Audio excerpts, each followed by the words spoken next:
we kind of didn't cover Auburn, so I felt like we had to get back to them. I know Florida doesn't play them this year, but I think they're really an interesting story in what they're going to do under Brian Harsin. So appreciate everybody for joining us. Friday, Taylor Jacobs is going to join us, the former Florida Gator wide receiver. We'll see if they have anybody as good as Taylor Jacobs this year, because that's going to be one of the biggest questions. Of course, Florida had a scrimmage on Sunday, and all indications are from everybody who was there or has put something out on Twitter or blah blah blah. And again, we aren't allowed to go to practice in the media. I don't know that I would go anyway because I got better things to do. Um, yeah, actually, I would have gone to this one, the first one. You would be interested. But all indications are the defense dominated. The offense wasn't very good. The offensive line wasn't very good. Um, it's going to be interesting to see this team. Now, that said, the defense is always ahead of the offense in the first scrimmage and early in practice. They're always ahead of them because the offense hasn't settled into their rhythm. They haven't gotten any timing. This is why you have practice. If you didn't need practice, you wouldn't practice. But you got to get things going. It's a lot easier to when you've had a spring, and you've had all summer to work out together to have a good defensive performance. Sometimes it's a lot harder to do it well on offense. Still, I know Gator fans and how they're going to feel about all this. I'm concerned about the offense going in. I've been bullish on Emory Jones, but I'm basing that on nothing, to be honest with you. I'm basing it on just the feeling that Dan Mullen is a quarterback whisperer, and that was a purposeful stutter there, and that Emory Jones is a talented kid. However, I don't know. Like Dan said in the first press conference of the year, he didn't know. He doesn't know, and we'll see what happens there. We'll see who. Again, Anthony Richardson is a talented guy too. Again, same kind of deal though. Big, strong. It's like Emory Jones is a strong kid. He broke a lot of tackles last year. He played well when he had to play. But Anthony Richardson is a bigger, stronger version of him. So maybe that works out. Again, it's going to come down to that offensive line, and the offensive line apparently had a bad night. That's not a good sign. It's not hard to be in rhythm as an offensive line, in the first scrimmage. I don't know if I'm making any sense. Sometimes I don't make sense, as we all know. So we'll see what happens going forward with this. It's going to be, early in scrimmages, early in camp, people tend to overreact to scrimmages. Not as much as they overreacted to the Jaguars' first game when Tim Tebow's no block, or whatever it was. But that's just the way it is. I mean, I saw, I think it was Stephen A. Smith and Max Kellerman were talking about was the first preseason game for Trevor Lawrence a bit disappointment. I'm like, come on. His first ever professional practice game. And that's all there are, practice games, and he was only in for a little while.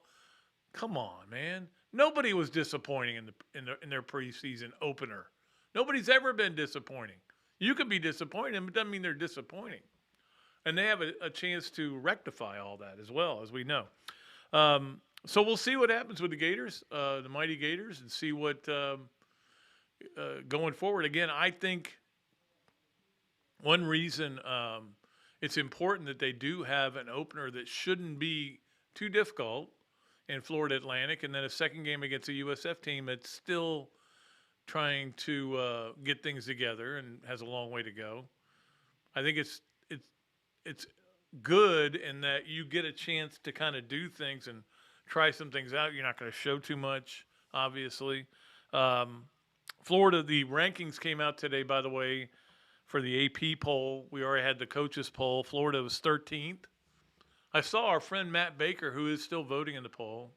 Again, they don't let me vote now because I'm not affiliated with a newspaper or anybody who takes the Associated Press. So I wish I was still voting. And we will be doing that with the Alex Wesley Construction Top 12 every week once we get the season started, although we do have a good one today.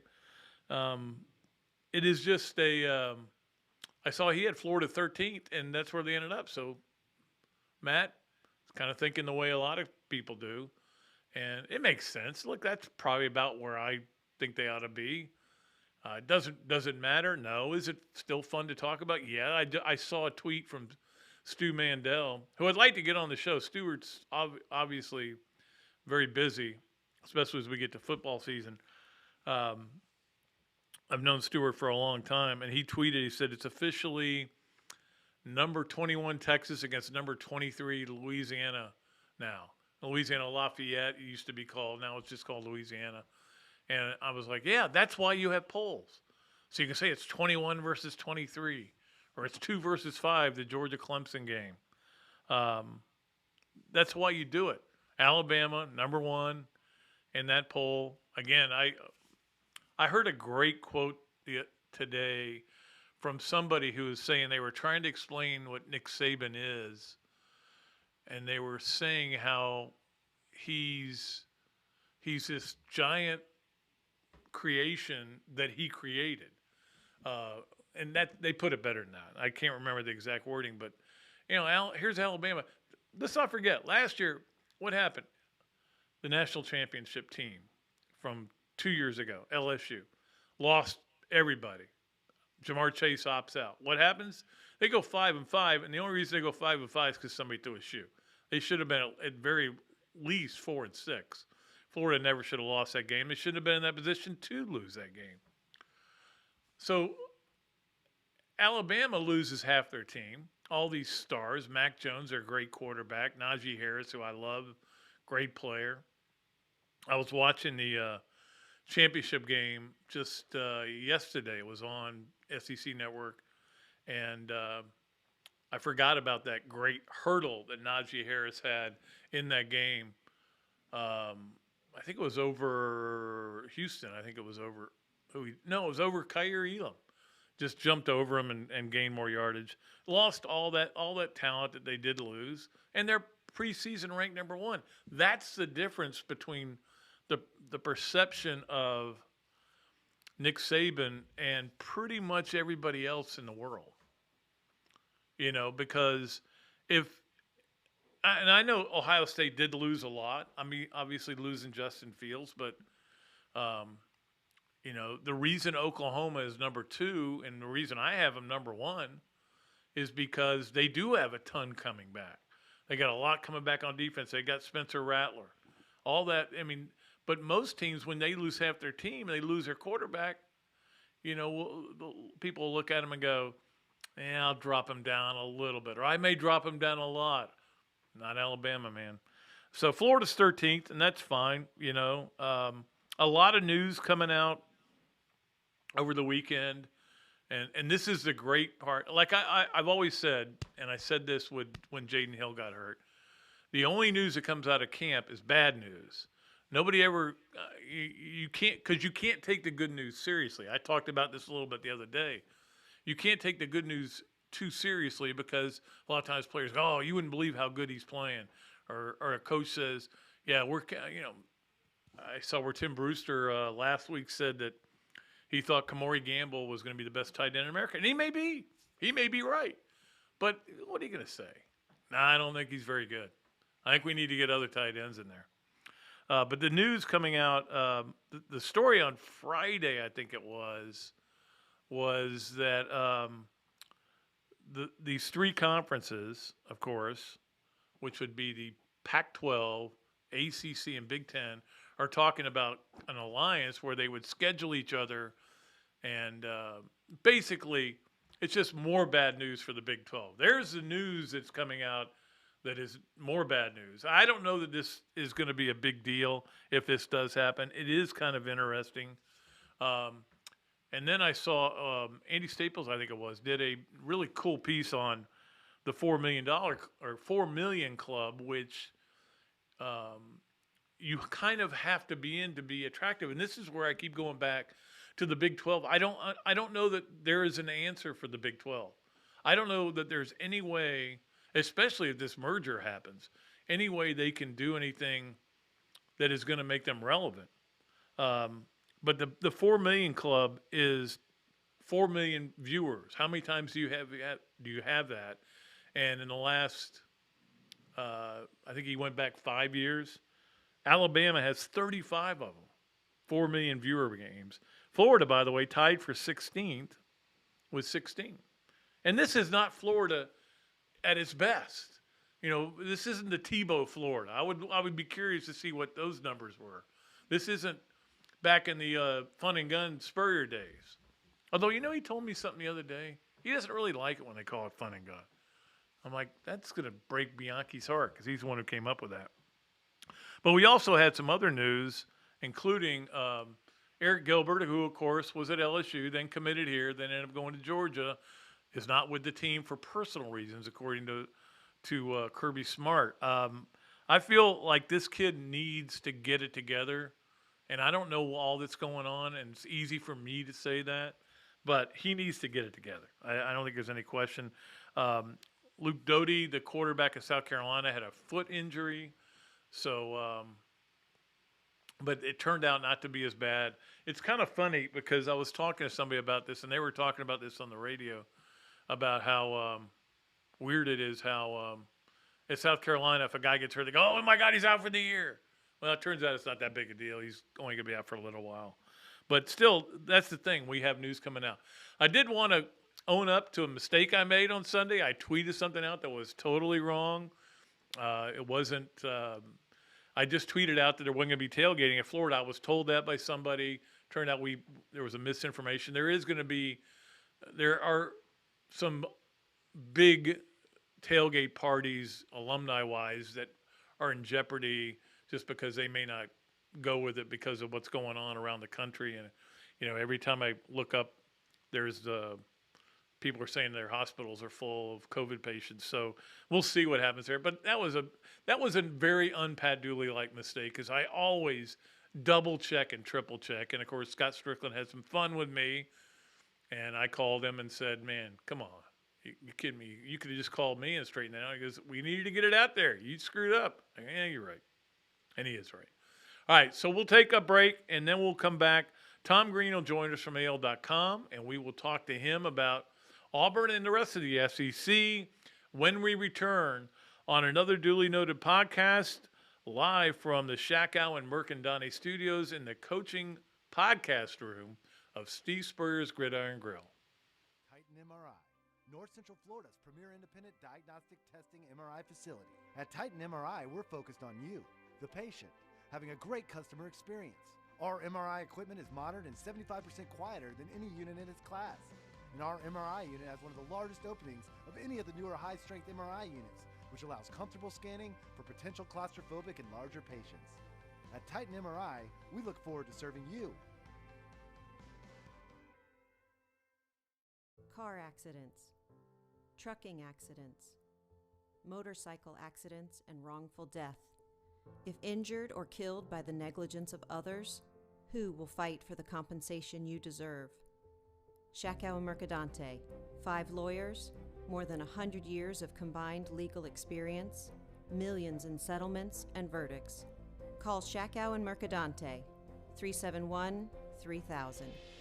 Rebuilding lives. Hello there, everybody. I'm Pat Dooley, of course, from Another Dooley Noted Podcast. And this is a great Adam Brewer, and he's just opened up a place here, Adam Drip Co. To Go. What would give you the idea to do this, to have a to-go place? We really like the fast concept, you know, being able to get the barbecue. Now we have this new online ordering. So before it was a call ahead carry out, quick service. We have like a curbside kind of a deal where, you know, everything's ready to go for you. And then we thought, wow, we have a really great dine-in concept, but how can we make this, you know, streamlined for the customer and make it easy and accessible for all parts of town? Adam Drip Co. To Go. Come on down and enjoy it. This is Pat Dooley encouraging you to become a member of the Gainesville Quarterback Club, the oldest organization anywhere dedicated to Gator football. The club meets weekly during football season with an impressive list of speakers, including Bobby Stoops, Phil Fulmer, Steve Spurrier this year. Meetings are held at the Best Western Gateway Grand, and they have a special offer for you. The first 3 meetings you can attend for only $100. Believe me, this is a bargain, and trust me, you'll have a good time. Get off the bench, and it's time to score for the Gators by joining the Gainesville Quarterback Club. Great food, great atmosphere, a diverse menu, everything made from scratch, plenty of space, and locally owned. These are all the characteristics of a great restaurant, and you can find each and every one of them right here in Gainesville at Ballyhoo Grill. Ballyhoo Grill prepares all of their food fresh every day, from their salad dressing to their award-winning soups. Bring your family and enjoy dinner under the Tim Trebo Tiki Hut while listening to live music. Or if you're running low on time to eat out, they also deliver through Uber Eats, Bite Squad, and Postmates. A Gainesville staple that's been open for over 30 years. Check out Ballyhoo Grill on Facebook or at ballyhoogrill.com. All right, welcome back to Another Dooley Noted Podcast. We are live at the Shack Allen Mercadante Studios in the coaching podcast room of Spurrier's Gridiron Grill. And I know that if Tom Green ever gets to come back here, because I don't know if Florida and Auburn are ever going to play again, such a weird dynamic there, he will make sure he stops here just to see that kick against Auburn at the Spurrier Gridiron Grill. But we are joined now by Tom Green from AL.com, who does a great job covering Auburn, and we'll talk to him about Auburn and the rest of the SEC. Tom, how's your summer been? It was pretty good. Got to do some travel, got to see some family, and really just decompress after what felt like the longest year ever. Yeah, exactly. And kind of a long summer, too, with all the news that kept bouncing around our heads, whether it was NIL or transfer portal or college football expansion. How did they feel about Texas and Oklahoma out there in the Plains? I think people are pretty excited about it. They care about their SEC football around here, and I think they're kind of interested to see, 2 big names like that. Certainly Oklahoma's got a little bit more recent history. I'm sure it's going to make the league a lot tougher. But haven't seen anybody too upset about it around here. Yeah, they got other things to be upset about. Obviously, with that other team in the state, that's been pretty good. Tom, it's kind of interesting with Auburn flying so low under the radar, which is unusual for them. And I don't know, when Gus was there, for some reason, you always wondered if he was going to get a team to overachieve or underachieve. You never knew. But I think with the new coach, you kind of are like, I'm not sure what to expect from that. And again, I think the media picked them. Didn't they pick them 5th in the West? Yeah, I think they were 7th or 8th overall in the SEC, but 5th in the West. It's certainly different.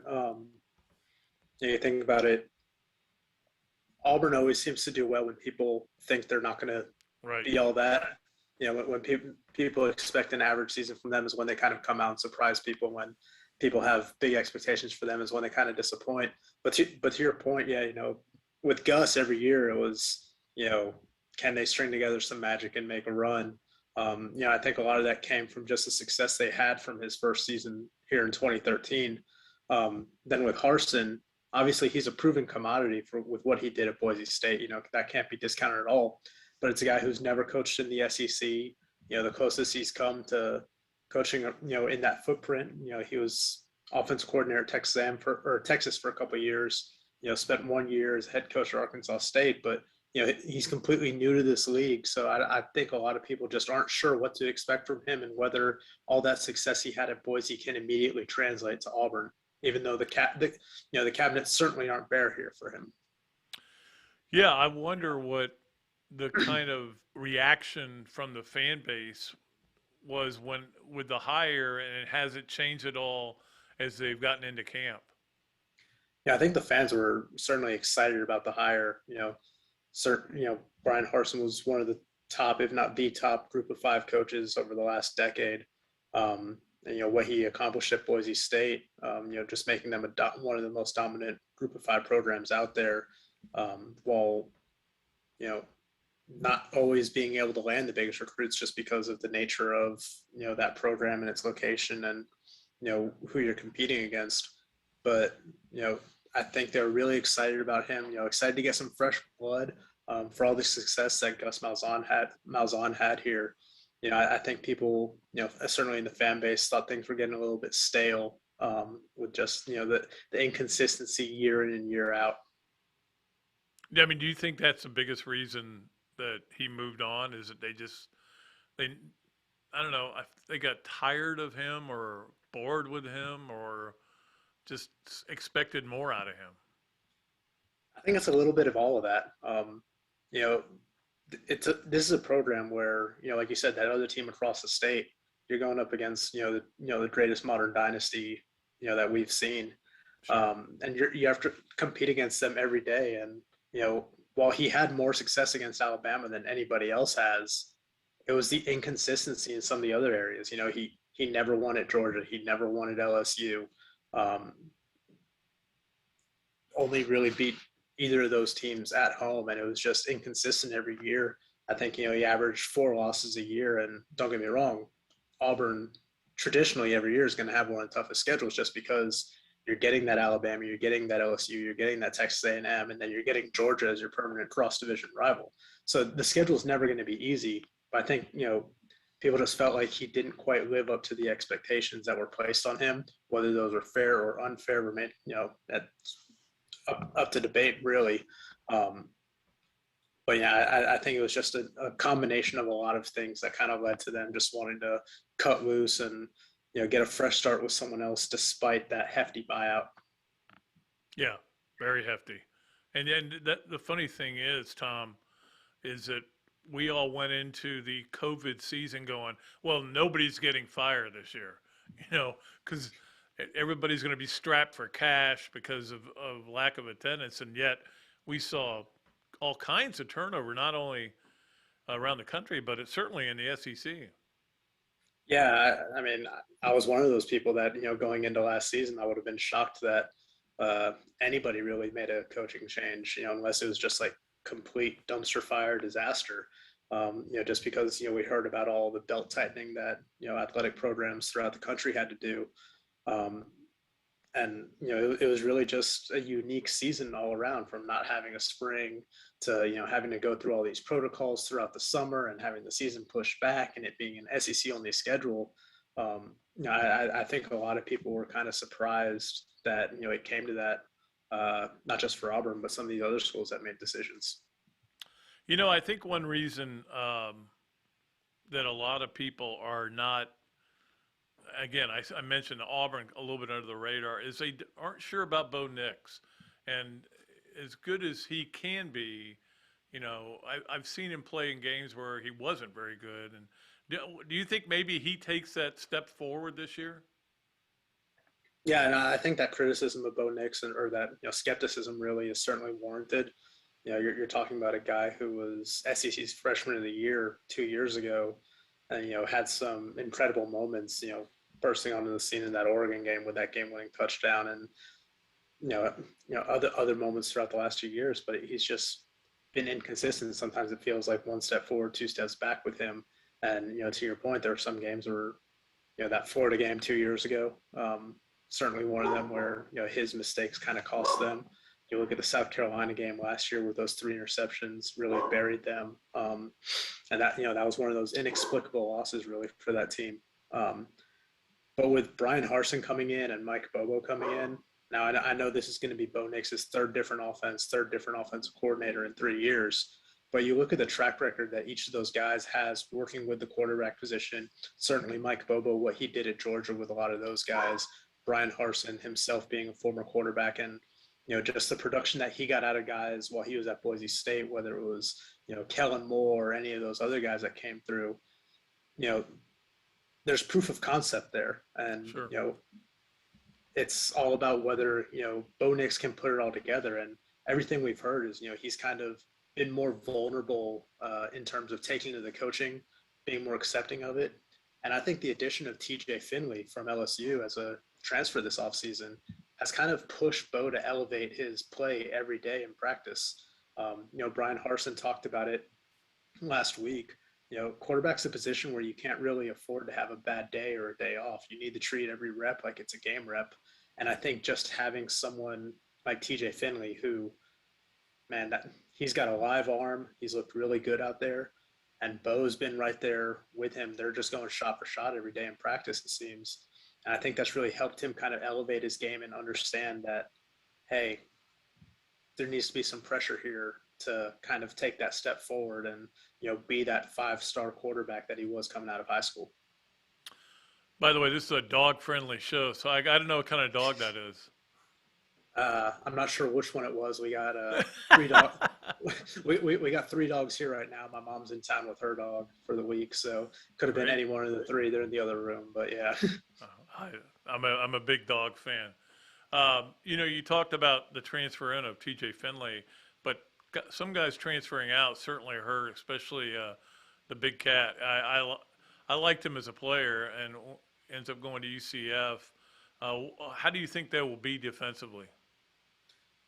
You look at Auburn's defensive line, and that's probably the biggest question on that defense. Their linebacker group is probably as good and as deep as you're going to find in the country, with Owen Papo and Zacoby McClain, who, McClain led the country in tackles last year. He's got a little chip on his shoulder because, he didn't get any all SEC or all American nods or anything like that, but he was as productive as they come. That secondary, they returned some key guys there in Roger McCreary and Smoke Monday and Nehemiah Pritchett. And, even though they lost a few guys to the NFL, they really, hit the transfer market hard to bring in some guys. They got Donovan Kaufman, who, started for Derek Mason last year at Vanderbilt before, some health issues kind of ended his season early as a freshman. But he was probably the most promising young defender on that team last year. They got Drayshawn Miller from West Virginia, who led that defense, which was, I believe, first or second in the country in passing defense. He led them in pass breakups. They brought in Darius Knighton, FCS All-American. So they certainly have, a lot of depth and talent in that secondary for Derek Mason to kind of play with. And, Derek Mason, he's a defensive backs guy by nature. I think he's going to get creative with that personnel back there and just have some fun with those guys. The biggest question really is along that defensive line, because like you talked about, you lose Big Cat Bryant, you lose Daquan Newkirk, who transferred to Florida. Right. Start of fall camp, Tyrone Truesdale, 2-year starter at defense tackle for them, no longer with the team. So, you certainly have some holes to fill there. But, the one thing with Auburn is they've had no shortage of talent coming in along that defensive line in recent years. A lot of credit there goes to former defensive line coach Rodney Garner for the job that he did recruiting. But really the biggest question is whether they're going to be able to generate a consistent pass rush and who's going to fill into that void at defensive tackle. And there's some guys that are, newcomers that are going to have a shot to do that. We've heard a lot about Marcus Harris, who spent last season at Kansas and led them in tackles for loss. They got a, big old grad transfer from UAB and Tony Fair, who, has really surprised a lot of people with just his quickness for his size. I think he's like 330 pounds, but, has shown some impressive ability there. It's just a matter of them being able to see if he's more than a first and second down player. They want him to be an every down player. But if they can, kind of figure out that answer in the middle of the line, I think this defense is, going to be pretty impressive this year with Derek Mason running things. Yeah, never any question about him as a defensive coach. Obviously, when you go to Vanderbilt, it's hard to win there, as we know. What can you tell? Because obviously Florida's counting on Newkirk. What can you tell us about him? He's an impressive and strong dude. I think it was Derek Brown a couple of years ago was, kind of just going on about him. Derek Brown, number 7 overall pick in the 2020 draft, and incredible talent at defensive tackle. And he was saying, Daquan Newkirk is stronger than he is. And, especially his upper body strength is just unreal. Really athletic guy. You're talking about a guy who in high school, he was a running back for most of the time before kind of just getting bigger and moving over to defensive end. When he was originally supposed to sign with Auburn, I want to say in 2015 or 16, I believe he didn't qualify, so he went to JUCO, bulked up, got even bigger, moved to the interior of the line, and then came to Auburn. And he's overcome a lot. He had a couple of Achilles tears that really set him back-to-back years. But just the way that he was able to come back from that and be a productive defensive tackle was truly impressive. Just the fact that anybody can come back and play after consecutive Achilles tears is something to marvel at. So I think he's going to be a very valuable addition for Florida's defensive line this year.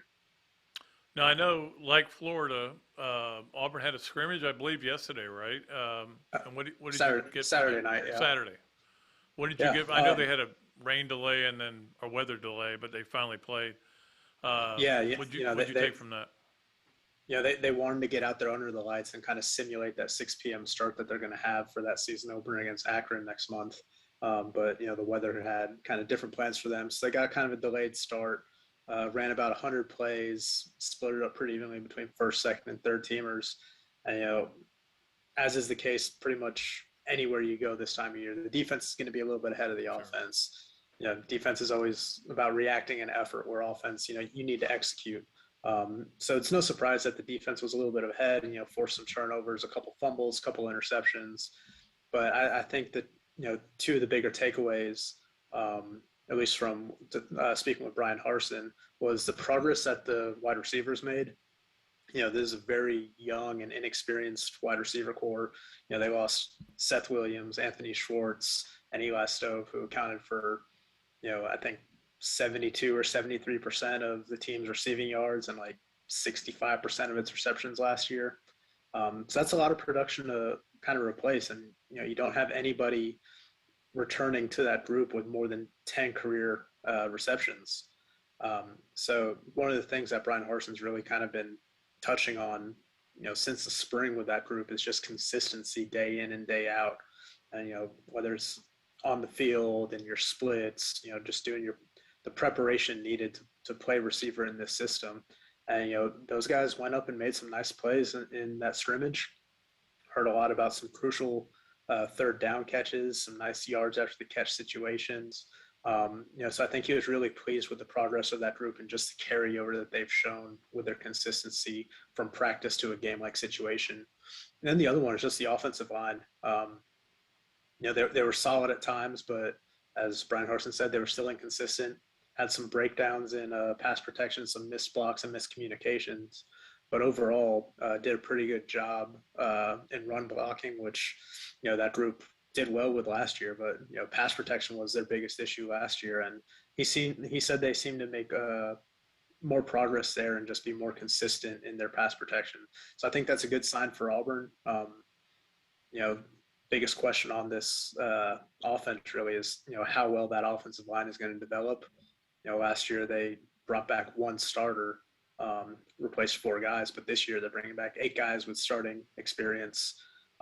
So they're just trying to sort that out and figure out who that best 5 up front is going to be. Well, and it's kind of a similar situation, although not exactly as Florida, in that I don't know about Florida's offensive line. I'm worried. I don't know how good they're going to be. You've got 5 pretty good running backs, and obviously Tank Grigsby is, I think, the best one in the league. So I would think they're going to lean on him a little bit. Oh, yeah. I think Tank Bigsby will end up being the focal point of this offense. We saw what he did last year as a freshman when, he wasn't even the featured back until I think week 3 or week 4. SEC freshman of the year. I think a lot of people kind of consider him to be the top or close to the top running back coming back in college football this year. And, everything we've heard is that he looks better than he did last year. He's more comfortable. You just look at the offseason strength program that these guys went through under new strength coach Jeff Pittman. It's different than what they were doing under Ryan Russell when Gus Malzahn was here.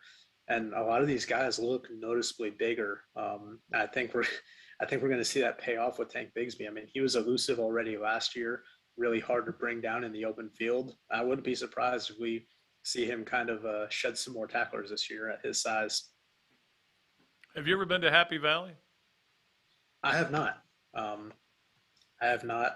My former colleague on the beat, Gianna Hahn, who actually just left for a job up in Philadelphia a couple weeks ago. She went to Penn State, so heard plenty about it. One of my best friends from high school went to Penn State, so I'm plenty familiar with it, but I've not had the opportunity to go see a game there. But I'm excited about it, especially with it being, prime time and, scheduled whiteout game for them. Should be fun. Yeah, I actually got to go there twice, and it was tremendous. I loved it. One of my favorite places to go on the road. Last thing for you, and I appreciate your time, Tom. And again, Tom Green covers Auburn for AL.com, but you look across the state and you see that Alabama team. AP poll comes out today. They're picked number 1. It's you talked about it being one of the great dynasties. When you think about how much they lost and still be preseason number 1, and then you think back to LSU a year ago, which went 5-5, and only because a guy threw a shoe, and after they lost half their team, it says a heck of a lot about Saban and what he's doing. And again, he lost his offensive coordinator. Guys just leave, and he just keeps refilling the water glass. Yeah. Again, I think it just says a lot about what Nick Saban's been able to accomplish there. That, no matter how much they lose or who they lose, that he's shown the ability to, reload and not rebuild. Alabama has been about as consistent as they come. And, I don't think it's too much of a surprise that, they're entering the season ranked number 1. I don't think we're going to see, something happen to them like we did with LSU last year. I think part of that with LSU certainly had to do with, everything they lost, but also just the unusual offseason. But, I think Nick Saban knows what he's doing, and I think they're going to have probably another successful season and contend. Absolutely. Tom, it's always great talking to you, buddy, and we appreciate your time, and enjoy Happy Valley. I will say this. I had a great time when I was there, but that was a long time ago. But you're still young, so you can enjoy it. But well, I appreciate. I don't think I'll be spending too much time in Happy Valley. I'm actually flying into Baltimore to stay with one of my best friends growing up. Him and his wife live up there, so gonna get to see them because it's hard to travel directly into Happy Valley. Yeah. You either really got to find a Baltimore, Philly, or Pittsburgh, and they're all about 2.5-3 hours away. So figured I might as well see some friends along the way. Try to enjoy Happy Valley a little bit on game day while I'm there, see how the game goes, and travel back. Yeah, I actually stayed in Altoona, of all places, when I was there. So, but be careful on those roads. It's funny when you're driving into Happy Valley, there's all these bars that look exactly like the bar in the Deer Hunter. You see them, like you feel like you got to stop and get a beer and a shot at every one. But if you do that, you're not going to make it to Happy Valley. Tom, thanks so much, buddy. I appreciate it, Pat. Anytime. All right, Tom Green from AL.com joining us. And again, Auburn is still an interesting and kind of a mystery team to me. And again, Brian Harsin, he's right. It was a huge get for them. But coaching the SEC is different, as we all know. All right, I guess we'll go ahead and take a break. We've got all of our stuff to get to, as you know. We love to all of our sponsors, and we can't wait to get to our Leonardo's at Millhopper quick picks. Alex Wesley Construction. I'm going to do it the right day today. We're supposed to do it on Mondays. I actually did it on Friday, but we're still going to do a Monday. The 12-pack, I think you'll enjoy this one, is going to be the best openers for Florida in its history. And really, when you think about it, opening game, as excited as we all get for it, for the most part, there haven't been that many great games. There's been a lot of blowouts. You playing San Jose State and teams like that. But we've got a dozen of them for you right here. Also, the hand law 3 things. Look at this. I got it printed out. I can actually read it. It was my fault last week. I'm trying to remember what it said. And, of course, Adam's Ribco to go, the Gator of the weekend. We'll get to that and this, that, and the other. We've got it all coming for you here live from the Shack Allen Mercandone studios at the Coaching Podcast Room of Spurrier's Gridiron Grill on Another Dooley Noted Podcast. Titan MRI, North Central Florida's premier independent diagnostic testing MRI facility. At Titan MRI, we're focused on you, the patient, having a great customer experience. Our MRI equipment is modern and 75% quieter than any unit in its class. And our MRI unit has one of the largest openings of any of the newer high-strength MRI units, which allows comfortable scanning for potential claustrophobic and larger patients. At Titan MRI, we look forward to serving you. Car accidents, trucking accidents, motorcycle accidents, and wrongful death. If injured or killed by the negligence of others, who will fight for the compensation you deserve? Shakow and Mercadante, 5 lawyers, more than 100 years of combined legal experience, millions in settlements and verdicts. Call Shakow and Mercadante, 371-3000. Rebuilding lives. Hello there, everybody. I'm Pat Dooley, of course, from Another Dooley Noted Podcast. And this is a great Adam Brewer, and he's just opened up a place here, Adam Brewer To Go. What gave you the idea to do this, to have a to-go place? We really like the fast concept, being able to get the barbecue. Now we have this new online ordering. So before it was a call ahead carry out, quick service. We have like a curbside kind of a deal where everything's ready to go for you. And then we thought, wow, we have a really great dine-in concept, but how can we make this streamlined for the customer and make it easy and accessible for all parts of town? Adam's Rib Co. To Go. Come on down and enjoy it. This is Pat Dooley encouraging you to become a member of the Gainesville Quarterback Club, the oldest organization anywhere dedicated to Gator football. The club meets weekly during football season with an impressive list of speakers, including Bobby Stoops, Phil Fulmer, Steve Spurrier this year. Meetings are held at the Best Western Gateway Grand, and they have a special offer for you. The first 3 meetings you can attend for only $100. Believe me, this is a bargain, and trust me, you'll have a good time. Get off the bench, and it's time to score for the Gators by joining the Gainesville Quarterback Club.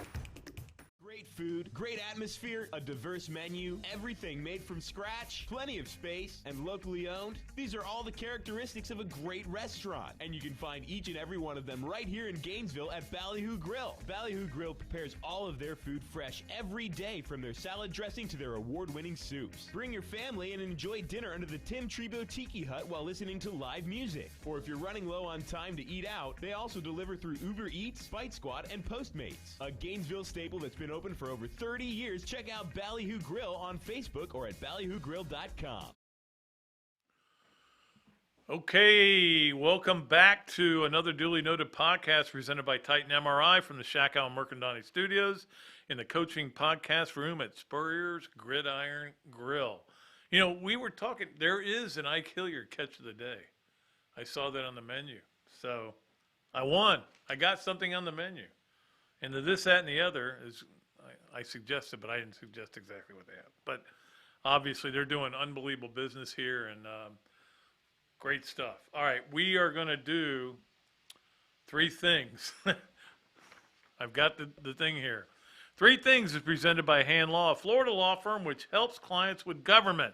You can learn more about Hand Law by visiting its website at www.hand.law. The firm is available for consultation in Jacksonville. Let's not lose that. Let's leave that here so I don't screw it up again. But we love Chris Hand and the great work they do there. All right, 3 things. Caesars, number 1, Caesars Heisman list had the top 4 quarterbacks, actually top 5 quarterbacks on the best odds for them. Shockingly, they're all from the teams we all think are going to be in the playoffs. Well, you can only get 4 teams in.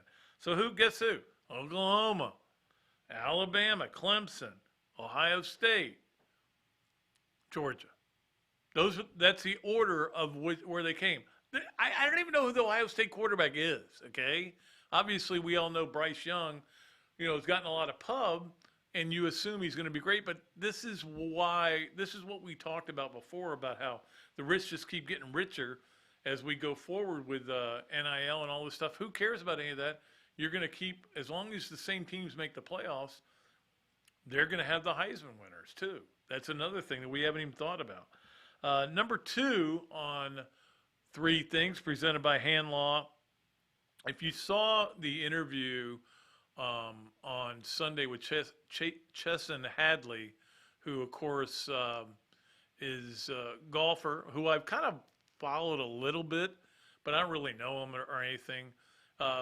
So emotional. It was so cool to see a guy with that kind of emotion. You think of golfers, and for the most part, and this is one reason I love Rory McIlroy, because he does show some emotion. He's honest. Most of these guys are kind of robotic, very emotional. And he made the FedEx Cup playoffs at 125, right on the number. He also made a hole-in-one. And the amazing thing was, for a pro golfer, and he's in his 30s, it was his first one. First hole-in-one. Most of these guys have like 7 or 8, you know. And I remember the first time I had my hole-in-one, I celebrated the same way he did. I went nuts on the course. And people at some point were just like going, you need to calm down, bro. But not this one. It was really cool. 3 Gators did make the FedEx Cup Finals. Of course, Billy Horschel. I think he's around 25. Brian Gay, who had a good year. And Tyler McCumber made it. So good for Tyler. We love him. Finally, number 3 on the Hanlaw 3 things. Udonis Haslam signs with the Miami Heat, of course. His 19th season. Think about that. Now, last year, he never played. He got in for like 1 play at the end of the season and got 2 technicals and got tossed. But Udonis is such a great guy to have on your team. It's kind of like I always felt like that would be what Patrick Young would be in the NBA. Just a great guy to have on your team, would play hard. People would love him. And I don't know why that didn't work out. With Udonis, it did. And Udonis was a really good player. Obviously, he doesn't play much anymore. Think about how much money you make when you have 19 seasons in the NBA. Even at the bare minimum that he's probably getting. So we appreciate Udonis Haslam. He's one of the great guys, too. That was our Hanlaw 3 things. It is time. We do this every Monday and sometimes on Friday for the Alex Wesley Construction 12-pack. Appreciate Alex. This is the 12 best opening wins in Florida history. So now this is my opinion, but you may not agree with some of them. Number 1, there's no question. 1969, the Houston game, and everybody always says Houston came in ranked number 1. They were ranked number 1 by Playboy. Okay, they were number 7 according to the Associated Press, but they were supposed to kill Florida. And Florida had obviously a sophomore quarterback, which is the equivalent of being a freshman now. And the Gators, of course, won that game 59-34. That's the game that I think everybody that's in my age or even a little bit younger remembers as the opening game. This is the only opening game ever where people were coming to the game at halftime. They were listening to the game, and they literally said, I got to go see this. And I know it was all about the Reese Alvarez third play of the game, but they just kept piling it on. They just kept throwing all kinds of things. Tommy Durance threw a touchdown. Unbelievable win for Florida at that time. It was a cool thing. Number 2, the Miami game, 1983.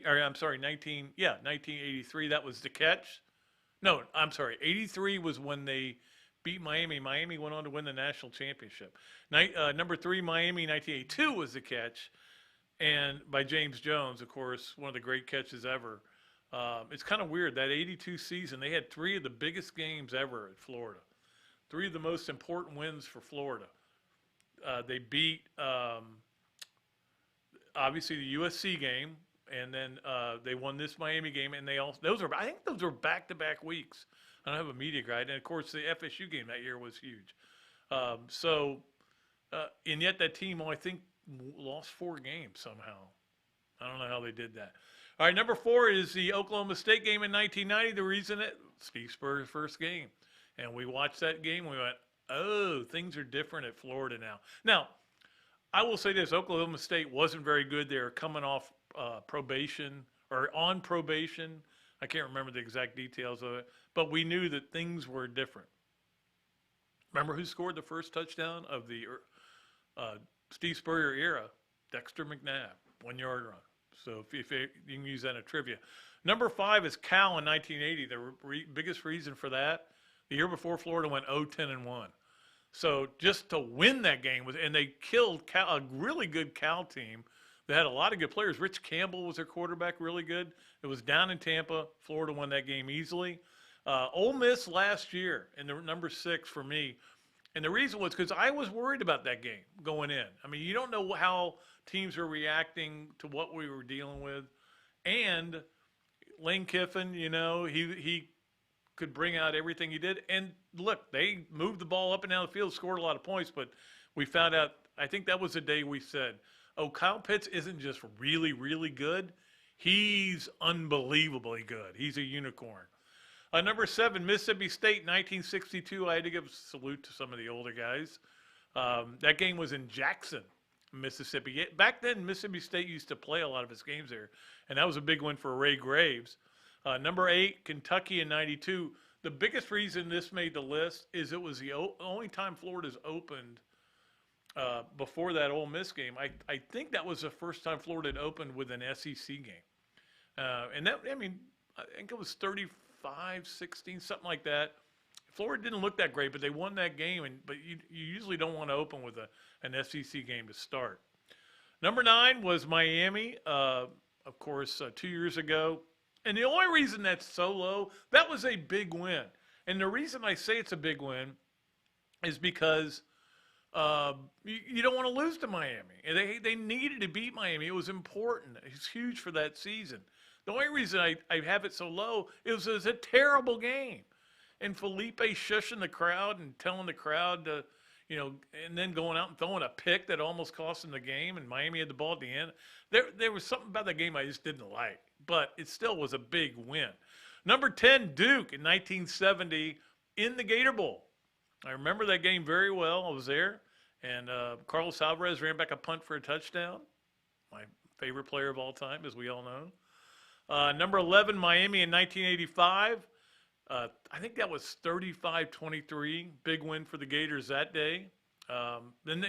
This was a weird thing. Florida, for those of you who are millennials or Gen Z or whatever it is, most of you don't know that Florida and Miami opened almost every year for a while there. And finally, number 12, Southwest Louisiana, 96. Pat, why would Southwest Louisiana be on there? Well, it was Bobby Stoops' first game, and Florida picked off like 5 passes. And we're like, oh, things are different. Again, of course, that team went on to win the national title. That Southwest Louisiana team had Jake Delhomme at quarterback and Brandon Stokely as a wide receiver, both NFL players for a while. And you knew coming in that was going to be a tougher game than the usual opener, but Florida dominated them because they picked them off so many times. So that is our Alex Wesley Construction 12-pack. Hope you enjoyed that, and I enjoyed doing it. All right. We need to get to the Leonardos at Millhopper Quick Picks. We had a couple of people qualified last week doing another NFL game because it's about all that's going on. I mean, look, I could do the Braves series against the Marlins. I could do the Braves every day. I can't believe this team is in first place. It's stunning to me. I'm trying not to get too full of myself. We know the Dodgers are going to win the NL, but for the Braves to have gone from me giving up on them, which I did, to winning, I think they're 10-2 in their last 12 games. But instead, there's a Thursday night game. It'll give you a reason to get excited about it, a reason to watch. New England at Philadelphia. Now, again, you'll see, I'm curious how much guys play because usually the third exhibition game is when a lot of guys play, and then the fourth game you just let all the scrubs play. This is kind of like the third game because we only have 3 preseason games this year. So that is your Leonardo's at Millhopper Quick Picks.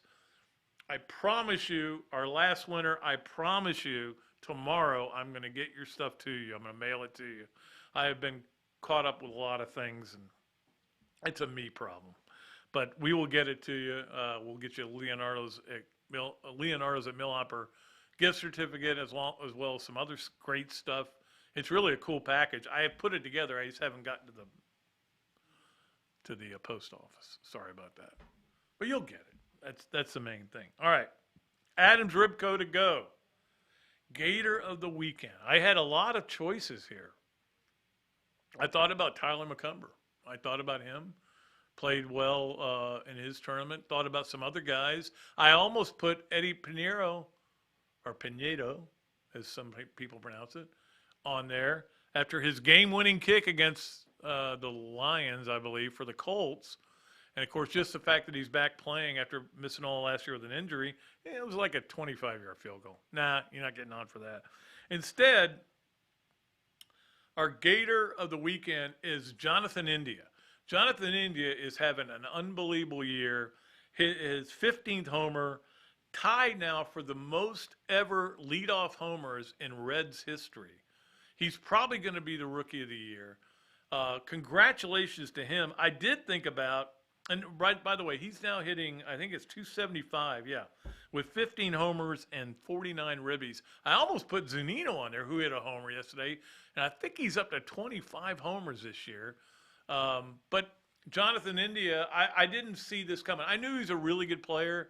I didn't see it being like this. Like, sometimes I think back to the teams that Sully had back, not that long ago, just a few years ago, and guys like Alonso and India that we probably didn't appreciate enough when they were here.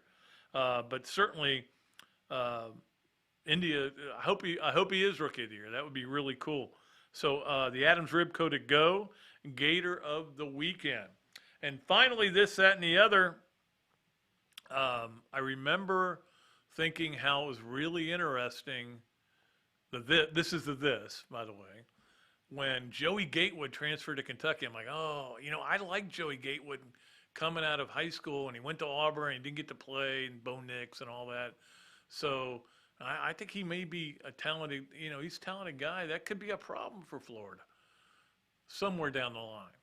So Joey Gatewood goes to Kentucky, and I'm like, okay. Well, that is that they bring in another transfer, Will Levis, who is from Penn State, started a couple games for them, and a lot of people were really high on him. He had a great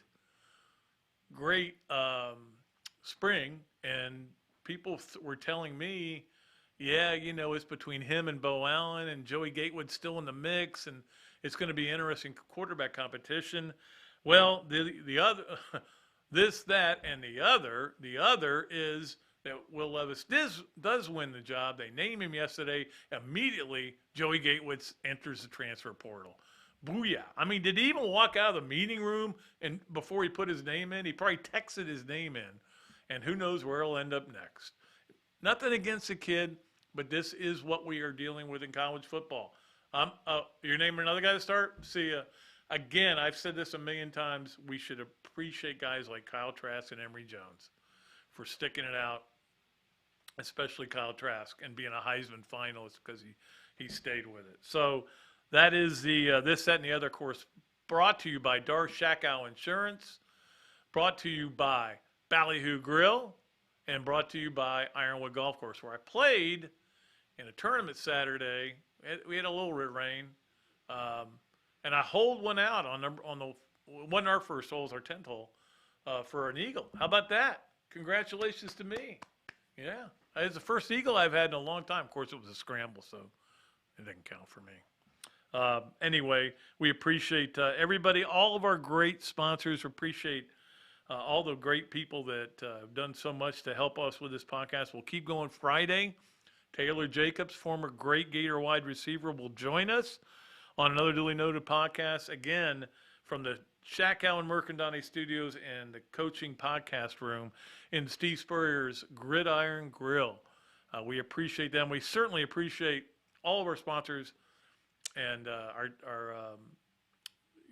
Shakow and Mercandani for being the sponsor of our podcast and for being the sponsor of so much. I mean, we appreciate everybody. And I guess we're done for the day. I kind of rushed through that a little bit, but we got to it. We got a lot of things we got to deal with. So we'll keep doing that. Friday, Taylor Jacobs. Make sure you join us. Don't forget to do that. Thanks to Evan for helping us out. Thanks to everybody here at Spurrier's Gridiron Grill. And thanks to Shaq Al Mercandani Studios. So this is technically the Shaq Al Mercandani Studios, but it's at the Coaching Podcast Room. Got it. And one day I'm going to get this right on one take. All right. Until next time, I am Pat Dooley saying I am deep, I'm way back, and I am out of here.